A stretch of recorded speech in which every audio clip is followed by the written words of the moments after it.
John Wilkes Booth shot Abraham Lincoln in a crowded theater and escaped into the night.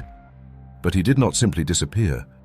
Minutes after the assassination, Booth reached Washington's Navy Yard Bridge, where a sentry stopped him because it was past the nightly curfew. Booth calmly gave his name, claimed he was trying to get home, and talked his way across. His accomplice, David Herold, crossed the same bridge minutes later. By morning, Washington was being sealed off. Detectives were interrogating suspects, and federal troops were spreading across the countryside.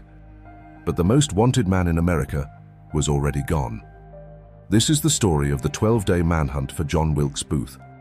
After crossing into Maryland, Booth and Herold stopped at a tavern where weapons and supplies had been hidden for them. They then rode to the home of Dr. Samuel Mudd, who set Booth's injured left leg and allowed the fugitives to rest. Meanwhile, Secretary of War Edwin Stanton mobilized detectives, police officers, soldiers, and cavalry units. Witnesses were questioned, suspects were arrested, roads were watched, and troops searched the countryside surrounding Washington.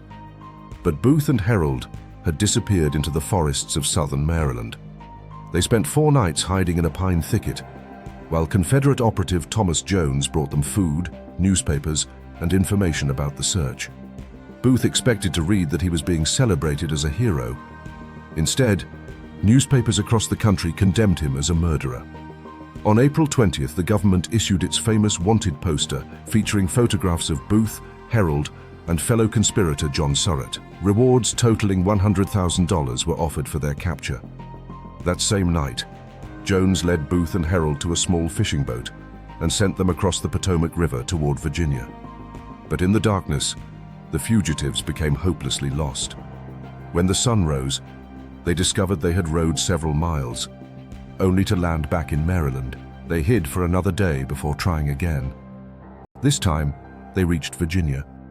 The fugitives continued south, depending on Confederate sympathizers for food, horses, and directions.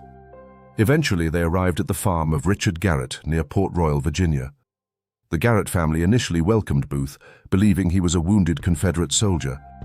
But when the family heard that Federal cavalry might be nearby, Booth and Herold panicked and fled into the woods. Their behavior convinced Richard Garrett's son, Jack, that the strangers were dangerous.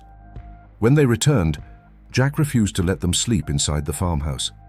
Instead, he allowed them to stay in the tobacco barn and locked them inside because he feared they might steal the family's horses. Without realizing it, Jack Garrett had trapped Lincoln's assassin before the soldiers even arrived. Federal investigators were already closing in. A former Confederate soldier named Willie Jett had helped Booth reach the Garrett farm. Detectives tracked Jett to a nearby hotel and forced him to reveal Booth's location.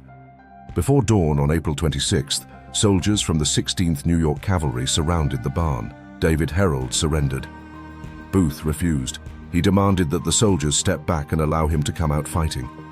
Instead, the troops set the barn on fire, hoping the flames would force him outside. Through the burning walls, Sergeant Boston Corbett saw Booth moving with a weapon and fired.